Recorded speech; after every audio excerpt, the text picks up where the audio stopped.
Yes. Now, Start sharing. Yeah.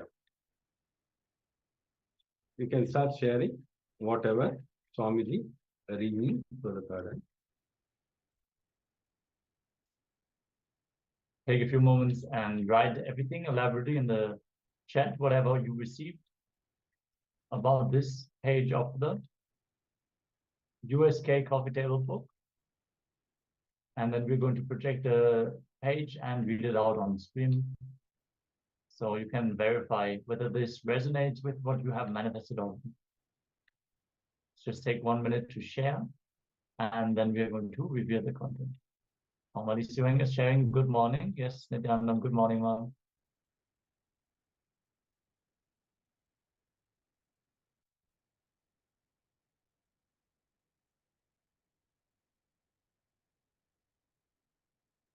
Requesting our participants to also come on camera throughout the sessions and start interacting. This will make this program much more lively and involved. And this is how we can help you. When you share your breakthroughs, your struggles, your questions, misunderstandings, even if you get something wrong, if you share that, then we can shine light on that. We can help you. So make sure to participate actively in the Zoom chat as well. Naturally, if you're tuning in from any other social media, you can also share your questions and comments and remarks in the chat. We are happy to read that and respond to you as soon as possible. So now let us project the page number 285 on screen.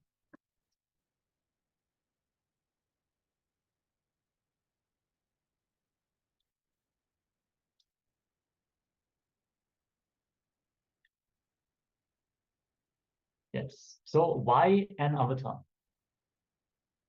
I'm here to give superconscious breakthrough to the whole humanity.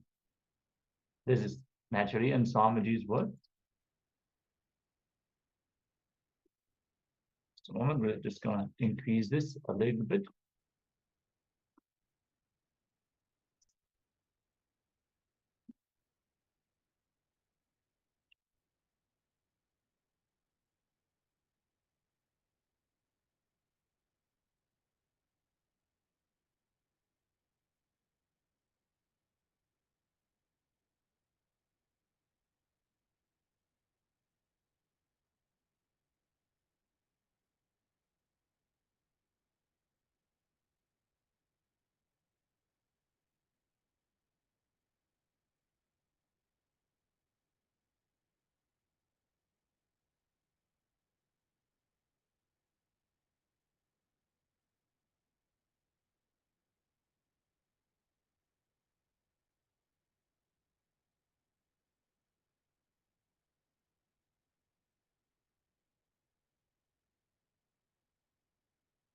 Yes, it is time humanity gets this superconscious breakthrough.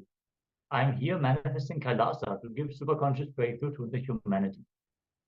On the 7th January 2021, in the presidential address on the Avatara Dinotsavam, whenever there is a serious danger for the Shrishti, the creation, whenever there is a serious danger for the life itself, whenever life needs to be pushed to the next level, whether the DNA needs to have a quantum jump in its natural selection process, or a conscious breakthrough needs to happen, avatars descend.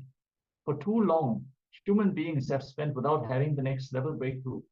If human beings have spent 1,000,000 years as monkeys to have a breakthrough to become human being, almost 10 times more than that humanity has spent as human beings without having the next breakthrough. Humanity has wasted too much time in wars for land, wars for mind, and wars for man-made wealth ideal. Humanity is in a critical situation. Human beings have created so much of destruction that if we don't have a superconscious breakthrough now, we may cease to exist. Humanity needs a superconscious breakthrough now.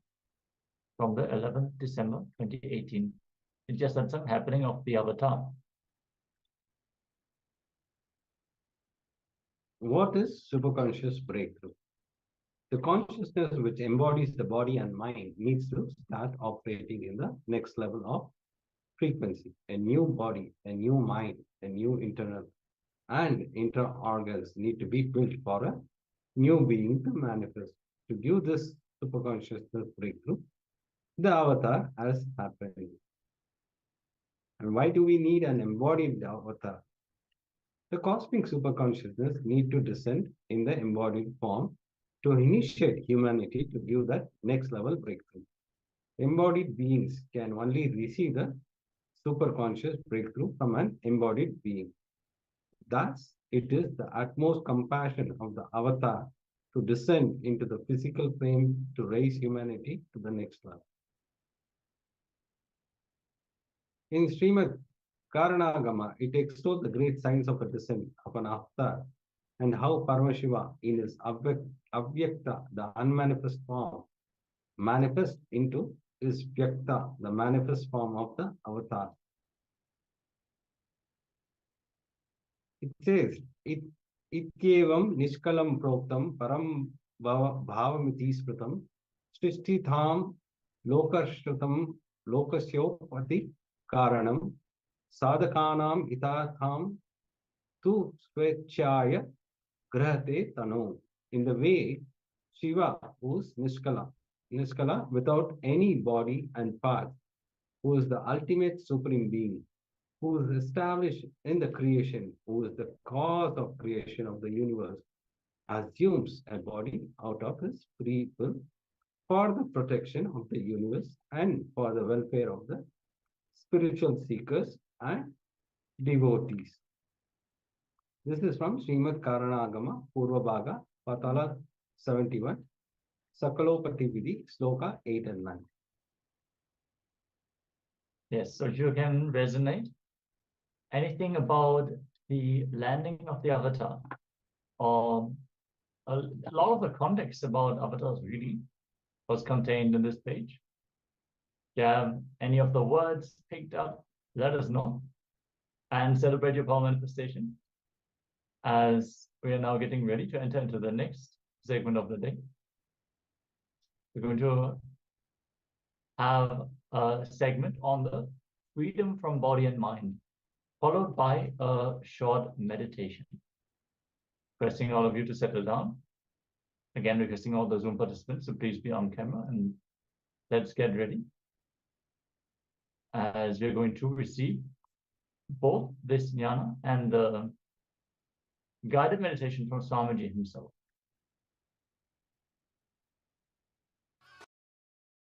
So whole campus we went round.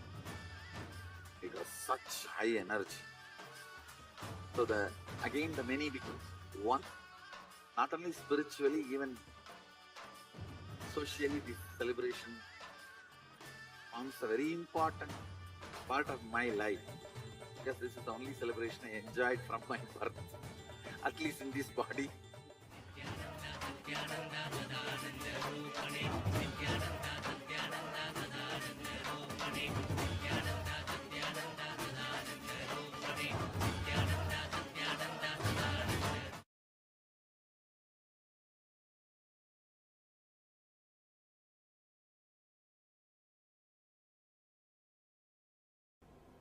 Please understand how our mind works, how we process information, how we perceive things, how our senses perceive information, and how you take decisions, how you move in your life. First, for example, you are seeing something through the eyes. Let us take this scene.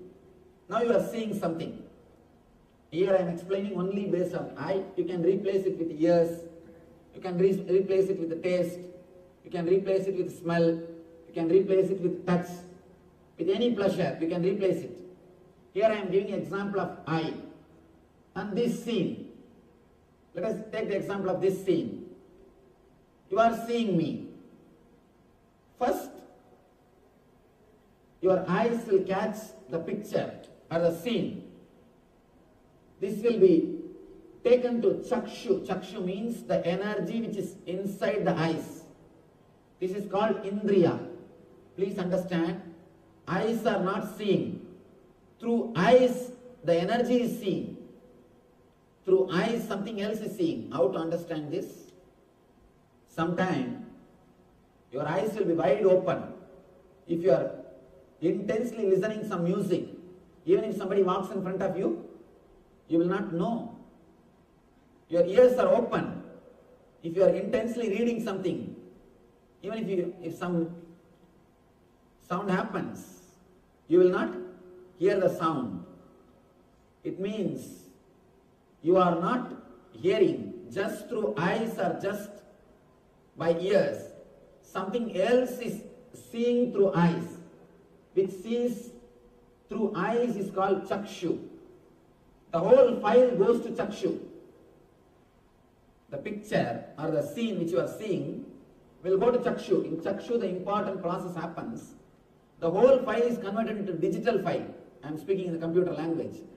Understand? The whole thing is converted into digital file. It's almost like a DSP, digital signal processor. The whole thing is converted into digital file. Inside the computer, if you have to process any information, it has to become digital file. Whether it is a picture or whether it is a sound, it has to be converted into digital file. Same way, inside, if the process has to happen, means the whole thing has to be converted into biosignal file, digital file. The file processing happens in chakshu. Whatever scene you are seeing now, that picture will be converted into digital file in chakshu. That file will now go to chitta, memory. It will go to memory. In memory, the process will start happening. What is this I am seeing? What is this in front of me? First thing in memory, you will start analyzing and negating things. This is not this. This is not this. This is not this. That na iti, that will start happening in chitta. First your mind will say, this is not a tree. This is not an animal. This is not a vehicle. This is not rock. All these things, that na iti, that this is not, that process will happen in chitta. Once that this is not happens,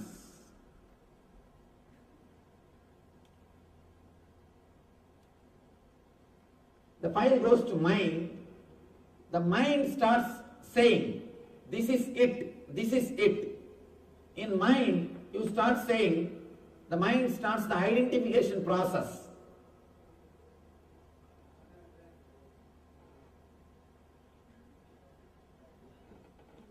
This is it. Your mind starts saying, I am seeing a man standing with a kavi cloth. He is a Swami. He is teaching Gita. This is it. That identification will start happening in mind. Then the file goes to buddhi, your intelligence. The intelligence does the process. What is there between me and this scene? What is the connection between me and the scene? What way I am related to him? What way now I am related to this scene? Your buddhi will start analyzing with all your earlier experiences. Last 4 or 5 days I attended. It was really nice. I think it's really nice. Or if you think, no, I wasted my time yesterday itself. This is not worth. Some decision your buddhi will take. Your buddhi will say, some way it will respond, whether it is right or wrong, whether you liked it or not. Some way your buddhi will give the response, and now the whole file will go to ego.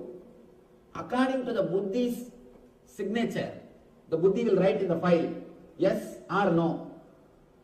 Buddhi will write in the file, yes or no. This is what, according to my past experience, or this is what my analysis, this is what is my decision. Whatever buddhi feels will be signed. The whole file will go to ego. Ego will deliver the command. Ego will say, if buddhi says yes, if buddhi says, I enjoyed yesterday, it was such a wonderful experience. And ego says, sit here, continue to listen intensely. Ego will give a command.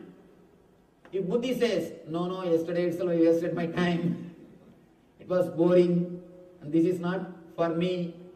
If ego says, if buddhi says, this is not for me, immediately the ego gives the command, come, let's move. There is so much of work to be done in the house. The moment ego gives the command, automatically your whole being starts executing it. This is the way you receive information, you process it, and you respond. The information comes, the processing happens, and the response is given. This is the way our senses work. Now, Krishna says an important point, an important thing. Let me now explain. Esho tada manapamanayo. For one who has conquered the mind, the super soul, Paramatma, is already reached. The eternal bliss is already achieved. For he has attained tranquility. To such a man, happiness is distress. Happiness and distress, heat and cold, honor and dishonor, all are same.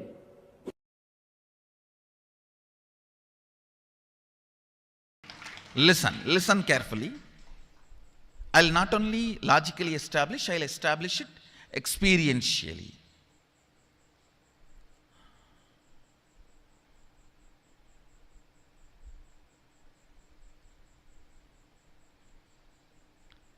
If you just internalize this thought current,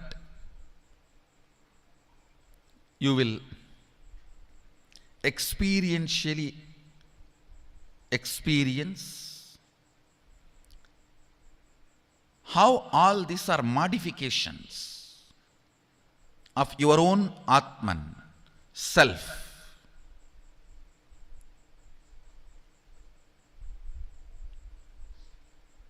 Your own existential experience is only one, your Atman.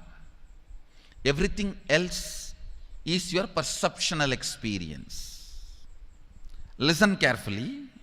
Gold, in its pure metal form, maybe in the form in which it is available for all of you guys to get to see, the biscuit form, pure 999.999 purity, something will be printed on it, it will be like a biscuit form.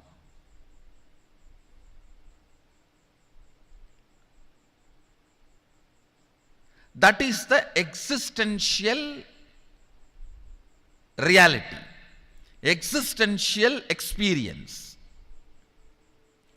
Everything made out of it, whether it is a crown or the earrings or the chain or the udyanam or the ring, everything made out of it is a perceptual reality, not existential reality. Your Atman, in its pure space, is only the existential reality. Everything else is perceptual reality. Listen. Actually, this truth is like it has to be drilled into your system. Then, even in the dream, you will remember, is this perceptual reality or existential reality? If you remember in the dream, is this perceptual reality or existential reality, you will wake up. In the waking state, if you remember, is this perceptual reality or existential reality, you will be awakened. Understand? In the dream, if you remember and question, is this existential reality or perceptual reality, you will wake up to the waking state. In the waking state, if you question, is this perceptual reality or existential reality, you will be awakened to the awakened state. Dream to waking up to awakening up.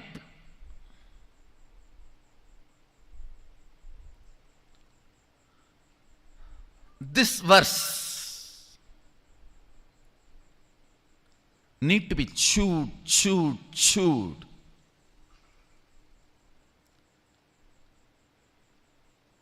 If you have chewed the betel leaf or chewing gum, you know what is the real chewing. Just like that, it should be chewed in your inner space. What you experience in the deep sleep state,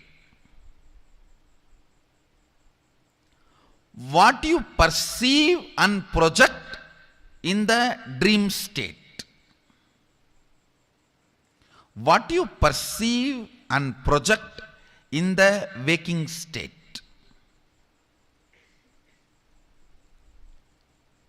about all these three, you should start drilling. Please understand.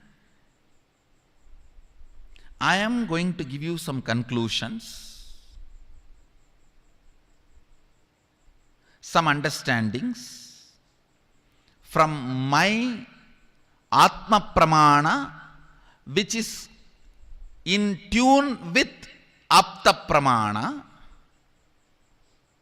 You should go on with chewing that.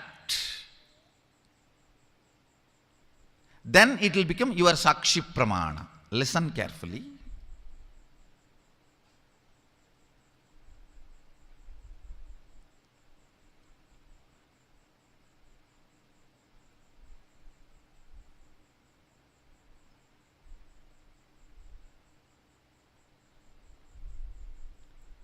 The first logical question we have is, things here look very solid. If I hit the wall, I feel the pain. If somebody touches me with a lot of love, I feel cared. If I put something in the mouth, the taste is felt. So here things are more solid. But in the dream state, it is not. Listen. Actually, in the dream state also, if you dream as if you are falling, you will experience fracture in the dream state. How many of you had the dream you have fractured yourself? Raise your hand. That's all. When you wake up, the fracture does not exist. It's different. But in that state itself, as long as you are in that state, there also everything is solid. Everything is solid, just like this state. When you are in the waking state, how you feel everything is solid. That is exactly the way, precisely, it is felt in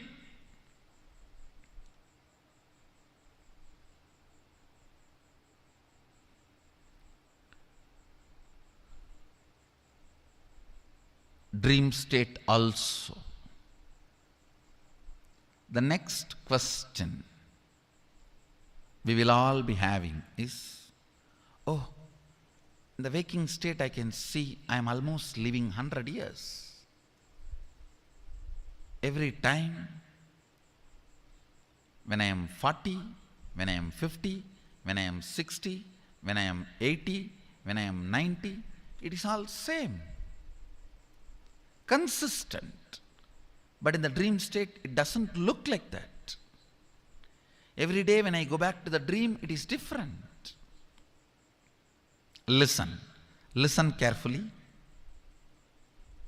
to understand this question. How many of you have dreamt in one night itself? You are writing examination and you are getting married, then the nightmare you wake up.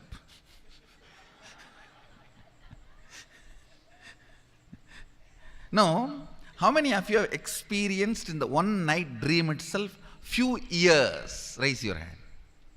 Then, in that few years, have you felt inconsistency? No.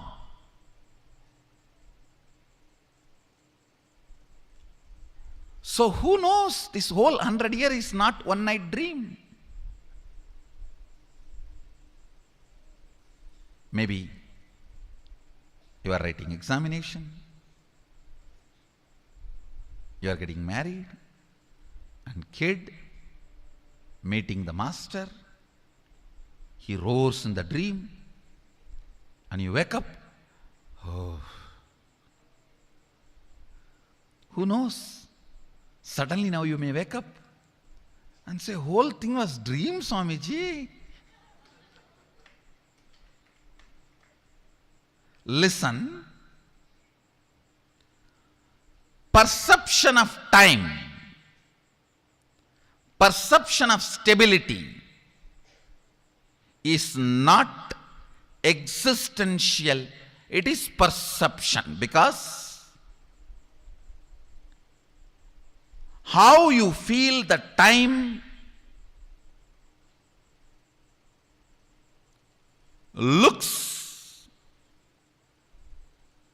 very solid in this waking state. You feel the same way in the dream state. But when you wake up, you understand it was not true as you felt in the dream state. Listen carefully.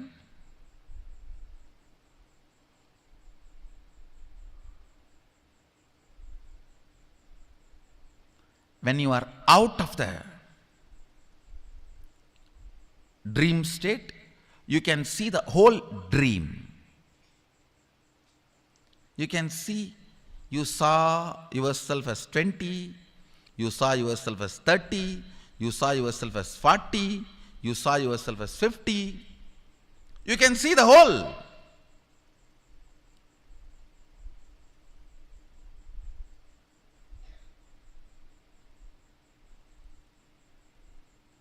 Actually, when you are awakened, you can see the whole of this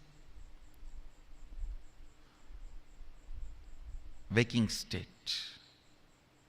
Suddenly you feel the fear. Oh God. Then what about all the plans I did? All my ambitions? I put so much energy, intelligence, and I fought for it. What is this?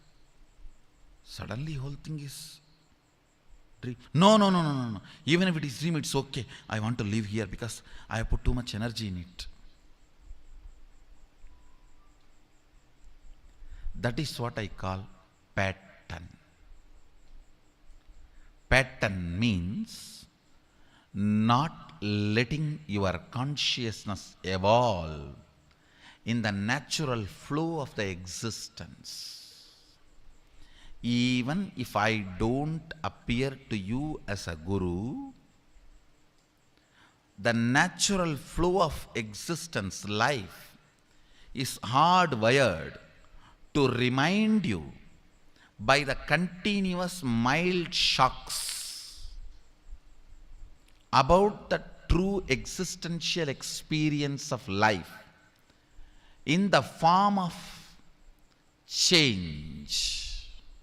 Every time when you lose a relationship or when you lose somebody near and dear one, either you lose them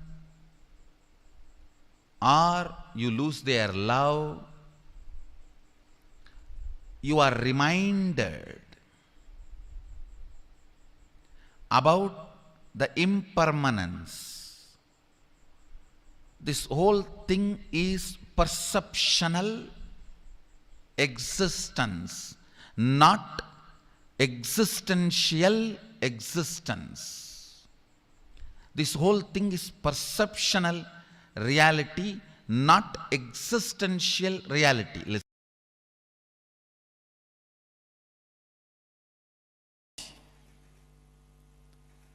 Understand, when you understand the fear and joy, pain and pleasure are illusion and delusion, that very understanding will make a huge change in you. You will feel like the earth on which you are standing is removed. Almost everything will collapse. Allow that collapsing. Allow that understanding to happen. See that the whole thing tumbles down. Whatever you build as your identity suddenly will change. All your strategy planning for your future will suddenly change.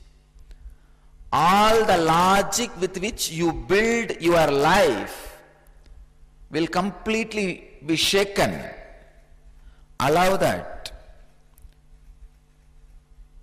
Do not have the fear. Then what is reality? Allow this tumbling to happen. Allow this shaking to happen. By understanding that our courage, our fear, our greed, our pains and our pleasure all are illusion and delusion. Yesterday I was giving you a beautiful example.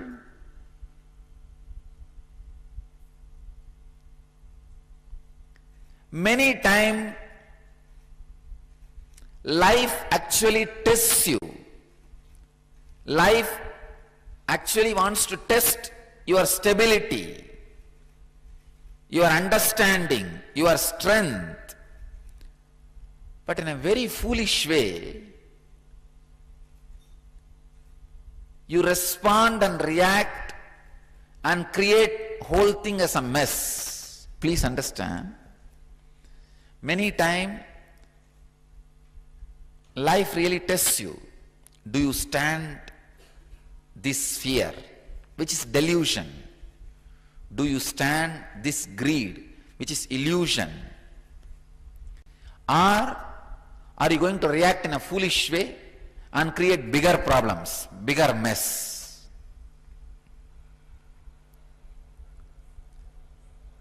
Whenever fears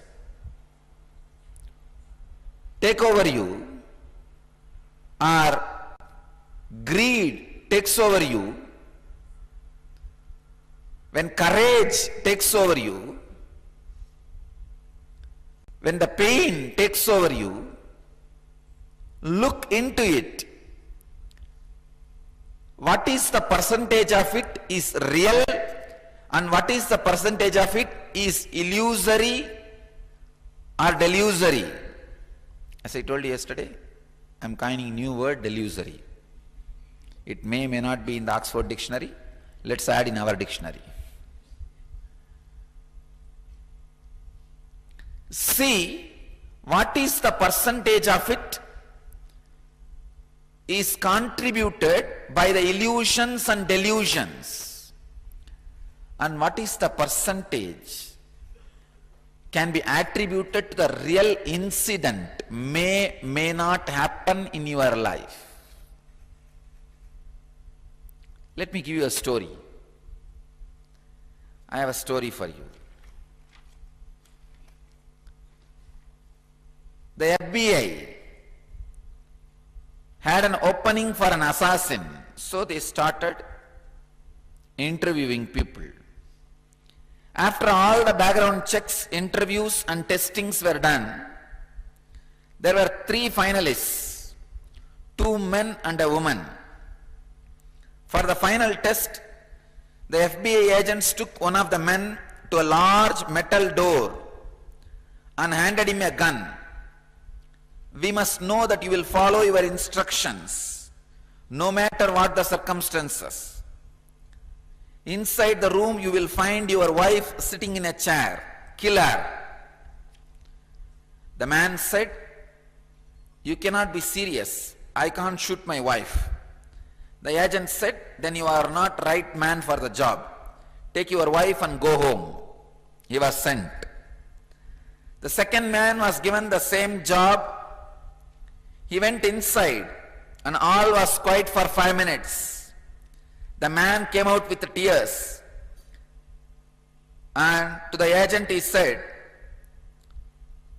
I cannot kill.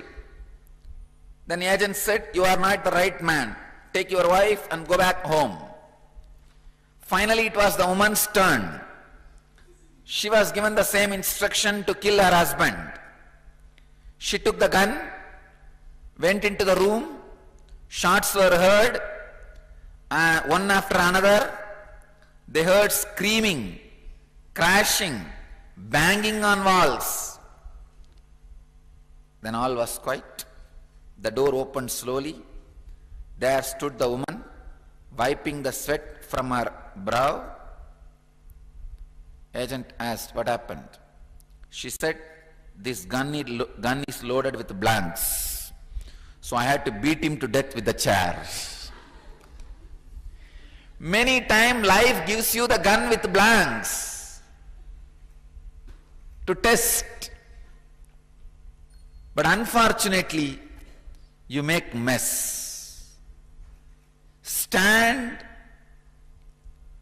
and see when the wave of fear takes over you, when the wave of greed takes over you, when the wave of courage takes over you, when the wave of pain takes over you.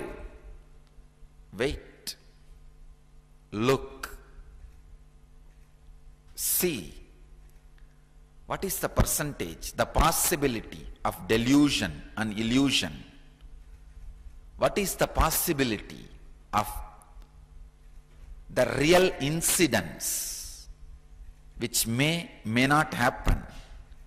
And how this fear is going to impact your ability to handle the real incident if it happens?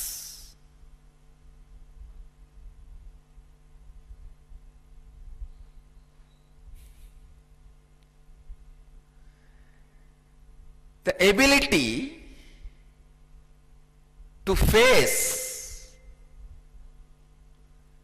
the ability to look,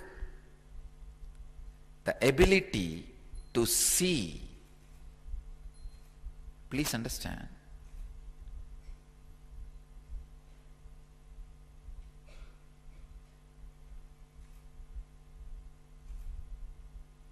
Ability to look without being bothered what is reality. Please understand, the moment you have the fear, the questioner, the fear which this questioner is having, what is reality, Swamiji? Means you don't want to let go these delusions and illusions. Don't bother. Let go. Let go. What is reality will flower in you. Allow that flowering. Now don't bother.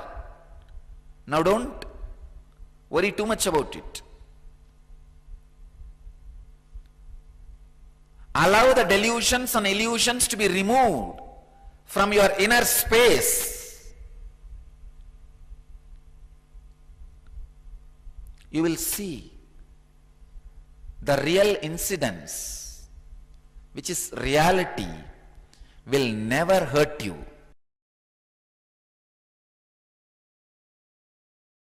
Live enlightenment now. That's enough. See, you are awakened, early morning you wake up. Do you have a fear? Oh, I should not fall asleep and have dreams. What will happen again if I have some more nightmares? Do you have fear? You know, a nightmare can come, I'll come up, I'll wake up. So same way, you will not be afraid to fall back into this world and get up, because you know your true nature is this. See, once you know the true nature is this reality, you don't have fear of falling asleep and having a nightmare. Do you have the fear? No. You know, even if there is a nightmare, after a certain peak, you will wake up. Same way, once you are awakened, you know, even if you fall back into the same Maya, if certain amount of pain or suffering is built, you will wake up. You will wake up. There is an automatic waking up system. Once you wake up, the automatic waking up system is there.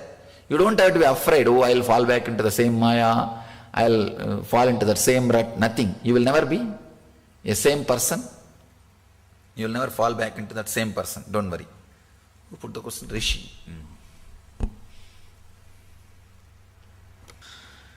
Which would be more, the fear of the known or fear of unknown? I am unable to gauge. Neither fear of known nor fear of unknown. Fear of fear is the most horrible fear. Fear that you may have fear or you will have fear is the most horrible fear. Understand? Any definite thing does not create fear in you. You know for sure next year you are not going to become Bill Gates. You are not afraid of that. But there is a possibility you may gain little money or less money. You have your border. Within that only your fear will be playing. Fear, you may have fear itself within your possibility only. Within your possibilities only. You know for sure there are certain things in your life. You will never be afraid of that. Those few certain things. Death is a possibility, it is not certainty. See, death incident itself is certainty. But the time and the way in which it will happen, all those things are possibilities. We are afraid because the possibility, the freedom is there. The possibility is there. So the worst fear is fear that you may have fear. That's the worst fear. Nothing else is worse than this fear. Known, unknown, even known things can create fear. Even unknown things sometimes may not create fear. But the fear that you may have fear. Afraid of fears, that is the worst fear. Especially these phobias and all is fear of fears only. The moment you have an idea you may have this phobia, you will start having that effect of that phobia.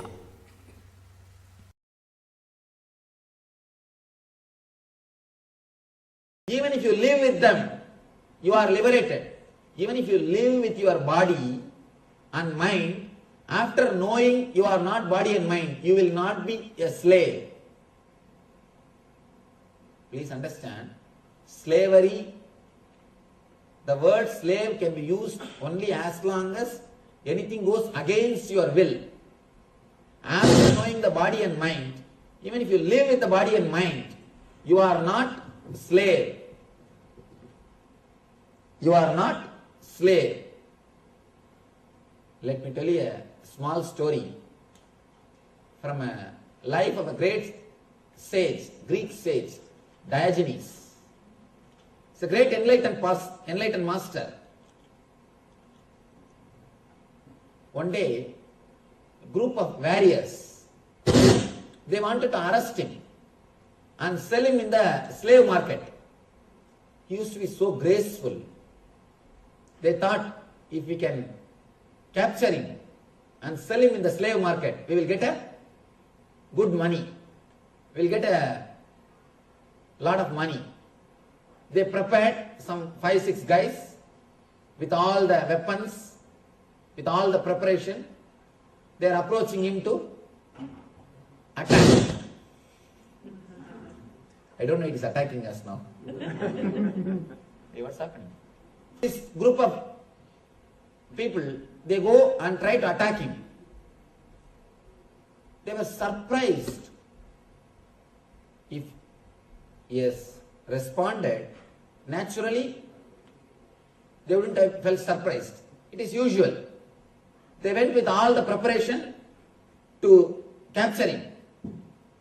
They were shocked, surprised because he did not attack them. He just kept quiet. And he said, "What do you want?" He's asking like a master. These 4 or 5 guys, they felt a little shy. One guy said, "We wanted to capture you and sell you in the slave market." Arey, for that you could have told me straight away. Why are you waiting half an hour, standing there making all the plans and talking, doing all those things? Come, put the handcuff. Where is your handcuff? Take it out from the bag. Put it. These guys are shocked. They are taken aback. First time they are seeing a man who is ordering to put the handcuff. He is speaking like a master. He says, "Put the handcuff." Still, why are you waiting? You could have told me directly, I would have come. Why are you still waiting? And finally, somehow they took out the handcuff and put in his hand. And then the other end they put in their hand. They tied in their hands. He said, "Don't you believe me? I am myself telling you to put the handcuff. Why are you tying with your hand? Come, let's go. Where you want to sell me, take. But be very clear, don't run away from me. Don't run away from me." This people who have caught him, they are now little frightened. They are not able to understand what is going on.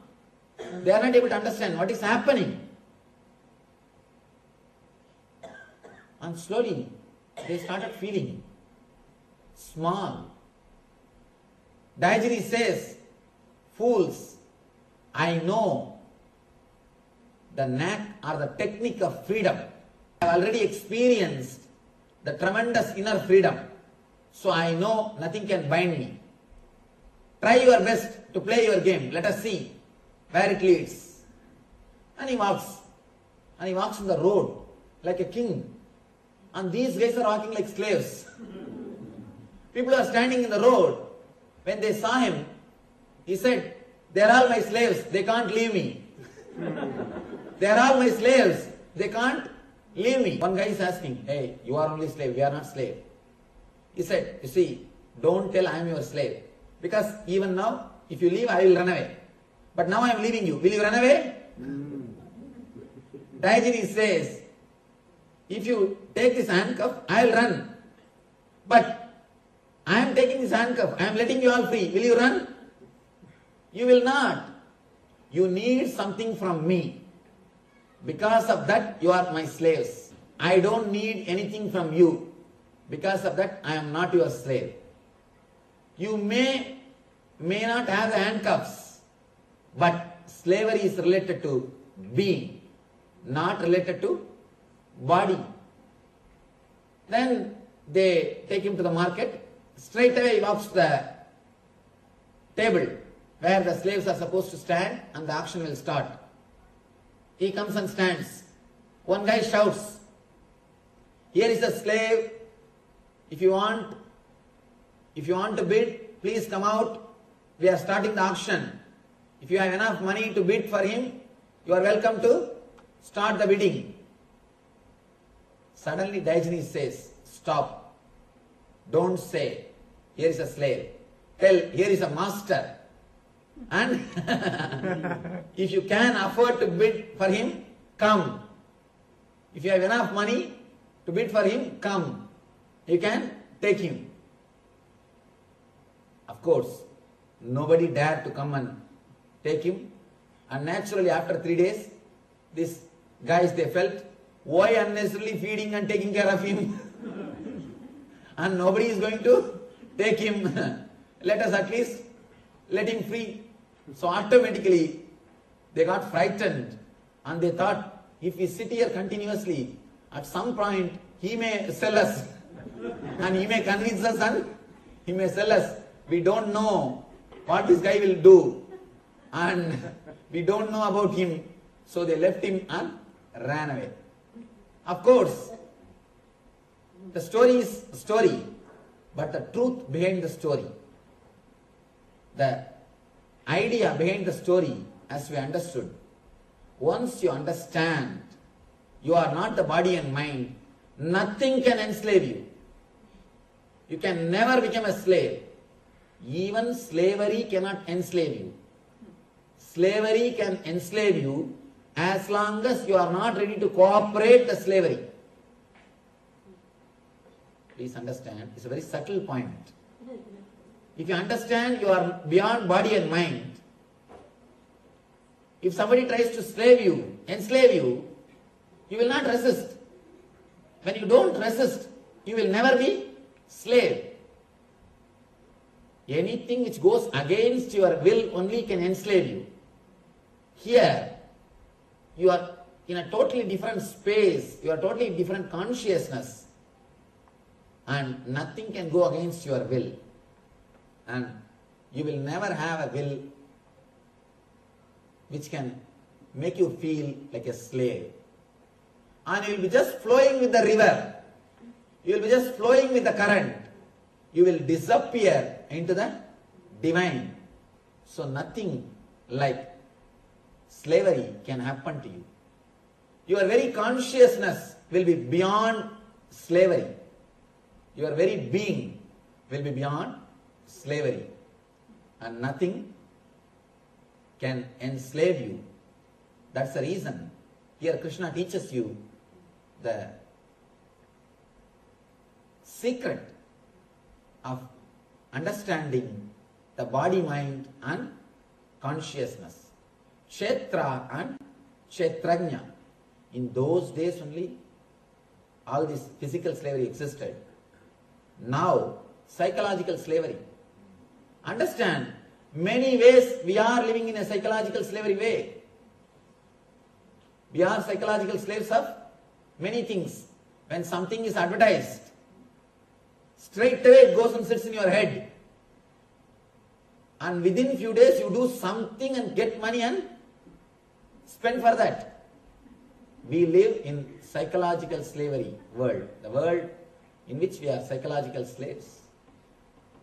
Once you understand the body and mind, you will go beyond the physical and psychological slaveries. You will be totally experiencing the consciousness of freedom.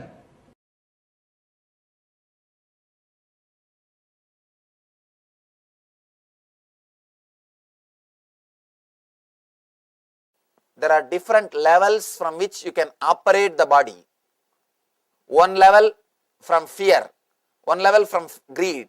The next level is from prana, means life force. Try to operate your body from life force.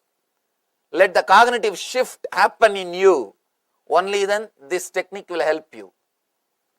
In this technique, Shiva means is asking you to have the cognitive shift, move the source of your energy from fear, greed to prana.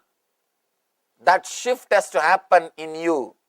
Only then you will have the sensitivity to flow with the body. Then you will understand moving your body is a pleasure. It is not pain. When you understand moving your body is a pleasure, you start working more and more. You become really productive. Not only productive for society, you start feeling the fulfillment. You start realizing you are living your life intensely. You are living your life intensely. In India, I have seen, especially in the villages, elders, they feel pride. They don't feel they are unwanted. Still I have seen 80, 90 years elders, they don't feel they are unwanted. The other day, one of our devotee in America, she was telling me, Swamiji, here we have to compete with youngsters.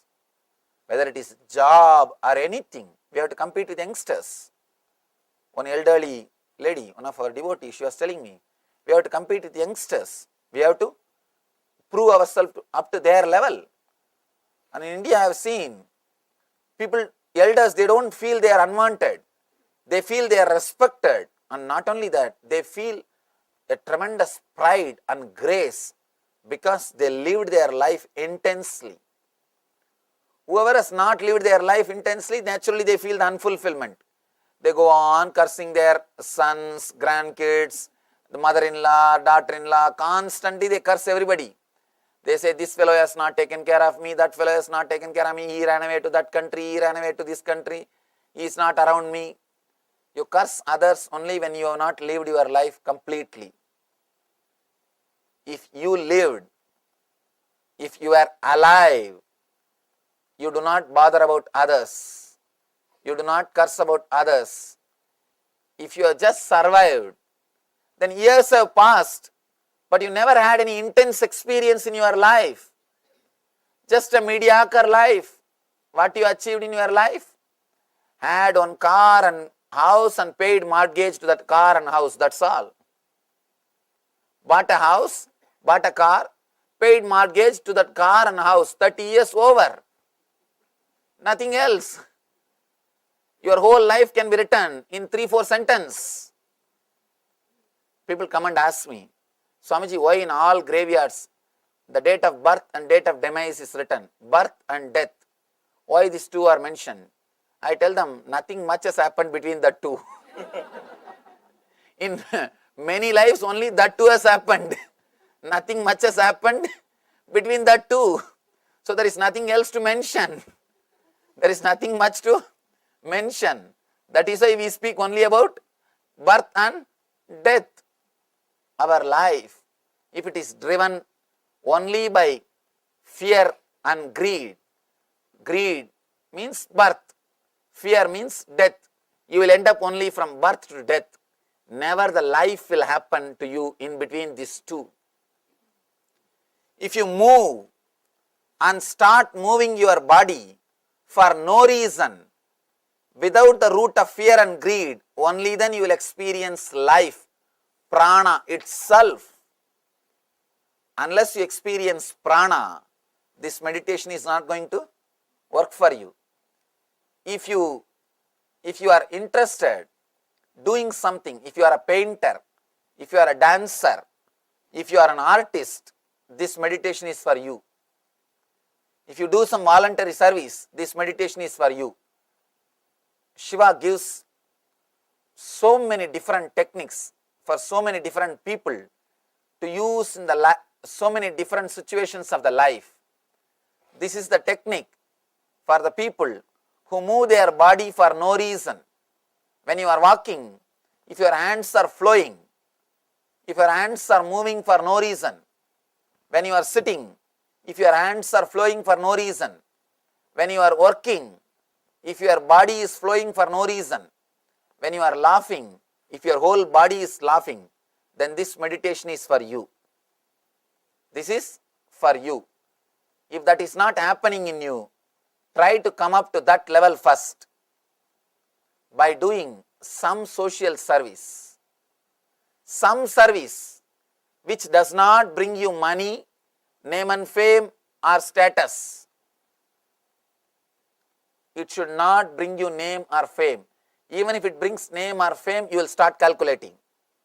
You will start thinking, how can I have that name without going there today?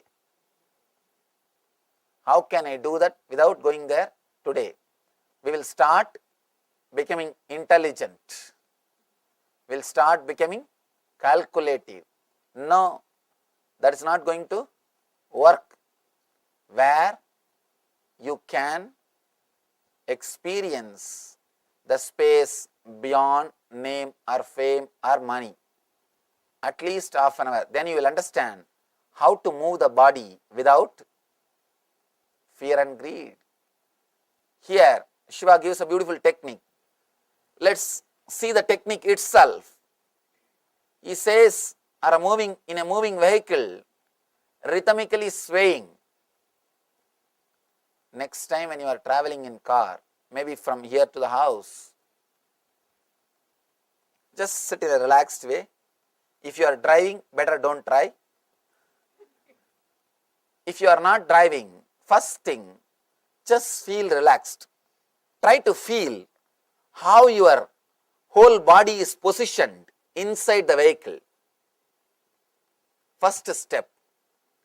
Next, do not think you are only filled in your skin, inside your skin. Just jump out of the skin. Feel the whole car is you. Feel you are connected to the whole car. The moment you feel you are connected to whole car, you will start relaxing. Please understand, as on now, you are always against everything.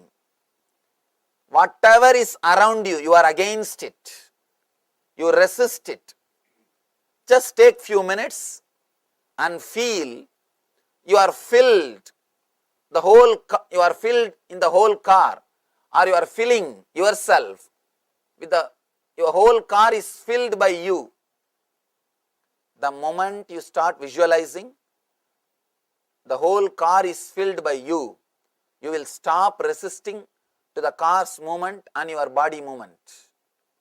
You will not resist the movement of the car. Third thing, feel just like a car, you are also flowing in the same speed. You are flowing because you are car.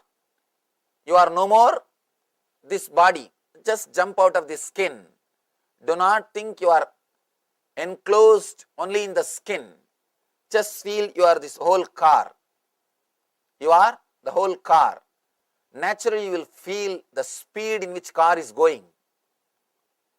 Just relax in that speed. Just relax in that speed. If something has to happen, it will happen. And just by you holding tight yourself inside the car, you are not protecting yourself much. Of course, maximum protection is seat belt, that's all. Nothing else. By you holding tight your body, can you do anything? No. You can't do anything. You won't be able to do anything. By you holding yourself tight is not going to help you at all. It is not going to help you. Of course, do not try this meditation when you are driving. First try when you are not driving, when you are relaxed, when you are sitting. Then later on, once you have mastered, once it does not disturb your driving, then you can try. First, do not resist. Next, relax with the movement of the car. If the car is going this way, let your body move that way. If your car is going this way, let your body move that way. Let you be like a flower. Let you be like a flower. Do not try to balance it consciously. Third, important thing, feel your car is filled by you. Filled by you. Fourth, naturally you will feel you are flowing in that speed. Next step, when you are feeling you are flowing with that whole car, in that whole speed, in that speed, just be, that's all. Let you not be just a body, let you be the vehicle in which you are flowing. Understand? You may ask, how is it going to help me, Swamiji? That's an important question. How is it going to help me if I feel I am the car, not the body? Understand? Whatever way you feel that you are something more than the body, suddenly you will catch the glimpse of the truth that you are not the body. All you need to understand is you are something more than the body. There are three spaces. One is Mahakasha, means the whole cosmos. The another one is Katakasha, the space covered in this building. The third one is the Chidakasha, the space covered inside your body. Chidakasha, Katakasha, Mahakasha. Enlightenment means you feeling yourself as a Mahakasha, means the cosmic space, instead of the Chidakasha, the individual space, straight away you will not be able to take a jump from individual space to cosmic space. So you can use this Katakasha as the step towards that. If you feel, instead of feeling you are just a body, if you feel you are the vehicle in which you are sitting, you are taking one big jump so that you can take the ultimate jump. It's a beautiful step by step towards the ultimate spiritual enlightenment, towards the Atma Jnana or self-realization. The word Vishnu means who is filling, all pervasive, the whole universe. Vishnu means who is all pervasive. Vyapakatva means who is completely filling everything, is Vishnu. To experience Vishnu, you cannot straight away take the jump into that cosmic energy. First you need to take a jump into the Kadakasha. Then you can take a jump into Mahakasha. From Chidakasha, individual space, to the Katakasha, the space in which you are staying, then to Mahakasha, the space which is cosmic energy. So it's one of the beautiful technique to jump out of your skin. Jumping out of skin is always used with a wrong connotation. Now understand, Shiva is giving you beautiful technique to jump out of your skin, to experience the Katakasha and to take an ultimate jump into Mahakasha itself. The Chidakasha needs to expand into Katakasha so that it can expand and explode into Mahakasha. First thing, let me repeat the instruction so that it will be easy for you to practice. When you sit in the vehicle, relax. Do not hold your body. Let the body swing or sway along with the movements of the vehicle. Be like a flower. Flower dropped in the vehicle. It will never resist. Or a child sitting in the vehicle, it will never resist unless you train them. Pets which are in the vehicle will never resist unless you train them. In the modern day societies, we have spoiled even pets. I have never seen pets falling sick in India. In our ashram, we have so many dogs, cats, cheetahs, snake, everything. I have never even thought that they can fall sick. Here, every house I go, they ask me, Swamiji, please heal my pet. Please heal my pet. He is not feeling well. He is sick. Because we do so many things which is not natural.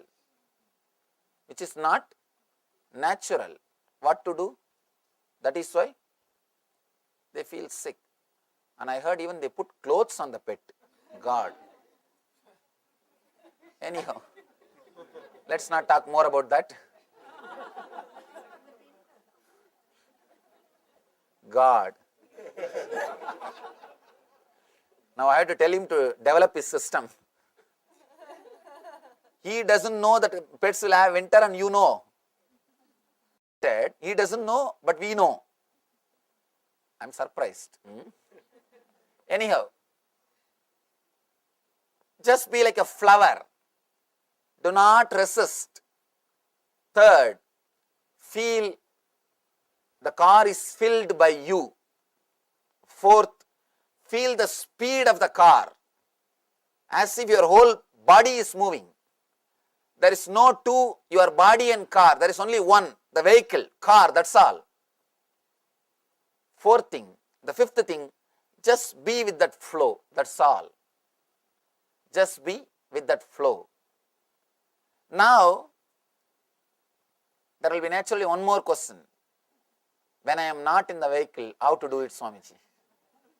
Shiva gives a beautiful technique, the alternative technique for that also. Or in a still vehicle, by letting yourself swing in slowing invisible circles, you can experience the consciousness beyond the body. He says, even when you are sitting, still vehicle means houses. Your homes are still vehicles. Even sitting here, by allowing the body to move or swing with its own way, invisible circles means there is a slight movement always happening in our body. If you sit in a relaxed way and feel the body, you can feel there is a slight trembling, slight movement, very slight, invisible movement, constantly happening in you. The more you try to possess the body, more you will stop that flow. If you do not possess the body, that flow will be there. Kids, they feel that flow. That is why they start whirling. They feel comfortable with that flow. They get the kick out of that flow. Because still they have not possessed their body. They have not created ego. They have not become dull. They have not started calculating. Why should I swing? Why should I whirl? How much of dollar I will make by whirling 10 minutes? They have not started calculating. Why should I jump around? Why should I laugh? Will I get a candy if I laugh? They have not started calculating. If they start calculating and start laughing, their smile becomes ugly like us. The calculated smile is the most ugliest smile. When you look at the next person before smiling for recognition, it's ugly. You can see in your life, even before smiling, you just look at the next person. Can we smile for this? You ask his approval. Means, even for that, you don't have a spontaneity. You just wanted to go with the society. If everybody is smiling, we can smile. We should smile. If nobody is smiling, let's keep quiet. Why to unnecessarily do anything? Or why to do something which others are not doing? You are so calculative. For every step, you have logical analysis. Before doing everything, you calculate, you analyze, you measure. And here, do not measure, do not calculate, do not analyze. The movements which is happening in you, allow it to happen, let it happen. In an invisible circle, if you close and see inside, you can see a slight movement, always happening, always happening. Just be with that moment, allow that moment to happen, and whenever you allow that moment to happen and meditate on that moment, suddenly you realize you are not a solid body, you are a flowing energy. Experiencing you are a flowing energy is what I call enlightenment, Shiva consciousness, ultimate experience. Suddenly you realize you are not just the body, you are in the body. You are in the body. So now, let you have a small break of 10 minutes.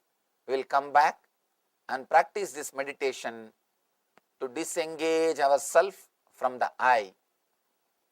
Let us experience the technique of Shiva.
Today is the best day. Sadashiva appears for Brahma and Vishnu early morning, the form of light shaft, means the consciousness which is beyond time and space enters into time and space. Sadashiva declares, let me become many to celebrate myself. So morning, we celebrate he becoming many. You can see every deity, every god, we go on light the lamp. So each, the Sadashiva himself becomes many. So whole campus we went round. It was such high energy. So again the many becomes one. Not only spiritually, even socially, this celebration forms a very important part of my life, because this is the only celebration I enjoyed from my birth, at least in this body.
Today is the best day.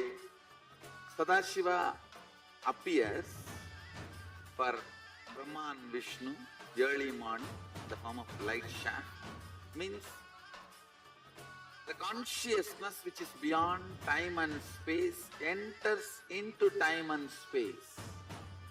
Sadashiva declares, let me become many to celebrate myself. So morning, we celebrate he becoming many. You can see every deity, every god.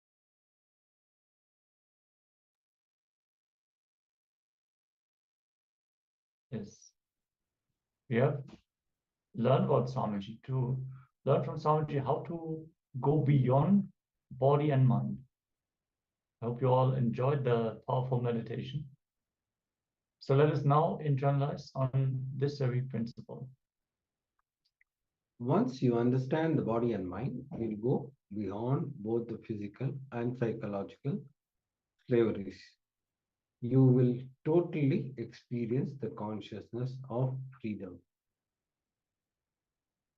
When one experiences the expansion of joy, of savory, arising from the pleasure of sweet eating or drinking, one should consciously bring the restful awareness at that perfect space of bliss and become the taste of the food.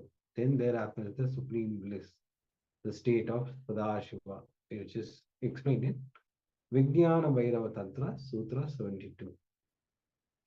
Krishna says an important point for one who has achieved the supreme bliss. For him, happiness and distress, heat and cold, honor and dishonor are the same. The ability to face, the ability to look, the ability to see, ability to look without being bothered what is reality. Understand? If you actually know what is not you, the moment you know what is not you, you are liberated.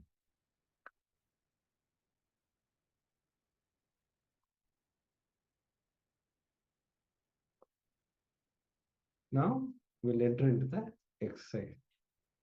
You will work on what is not you. Let's pen down this. For an example, if it is your house, that is not you. It is the house. If it is luxuries, that is not you. It is luxuries. If it is name and fame, that is also not you. It is just your name and the fame which can come and go anytime. And if you have a hotel business, that is also not you. Like this, you are going to pen down everything which all are not you. But still you think that is you. That is the problem. You identify yourself with many other things and think that it is you. Now, pen down what all is not you.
Yes. If you can disengage yourself from all those things who are not you, you are liberated. Because we identify ourselves with so many things which are not us. So when something breaks, when some relationship breaks, some house, maybe it burns down, and we think of all the years that we have saved up to make this house a reality, we can unclutch from all these things which are not us. We are liberated from the pain and suffering that comes along with them. So I hope you all got to pen this down successfully and you found some completion to this process.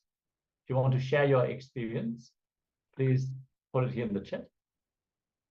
And now let's move on to the next segment, which is going to be the next round of today's power manifestation. Yes. Now, sit cross-legged on the floor with your head, neck, and spine. Visualize Paramashiva has come down as Bhagavan Nithyananda Paramashivoham from KAILASA. Remember Paramashiva in your third eye. And sit with the powerful cognition and meditate on it. Think intensely, you are Nithyananda Paramashiva. Anything else you think as your identity that you should drop, drop it. You are Nithyananda Paramashiva. Absolutely unclutch to experience the state of Paramashiva. Be in that oneness and experience the powers of Paramashiva. And keep chanting the Mahavakya. Om Nithyananda Paramashivoham. Om Nithyananda Paramashivoham. Om Nithyananda Paramashivoham.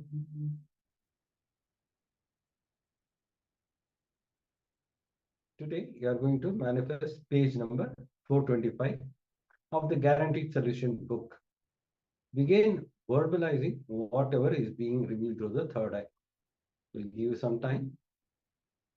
Just meditate on it. Surely, you will manifest this power. Just needs your surrender. Deep surrender to Swamiji. Start chanting the Mahavakya. Mahavakya is the key to manifest this power. So, keep chanting the Mahavakya intensely. Let us enter into this power manifestation. Nithyananda Paramashivoham.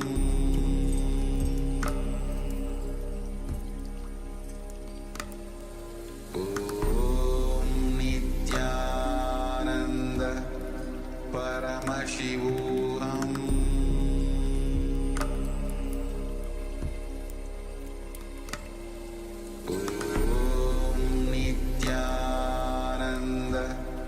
Paramashivoham. Om Nithyananda Paramashivoham. Om Nithyananda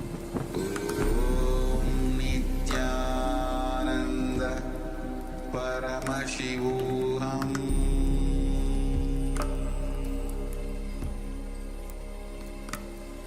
Om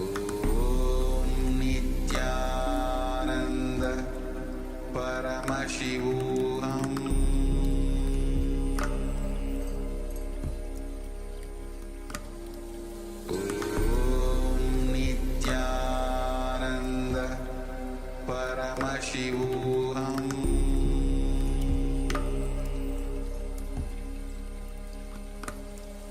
Om Nithyananda Paramashivoham.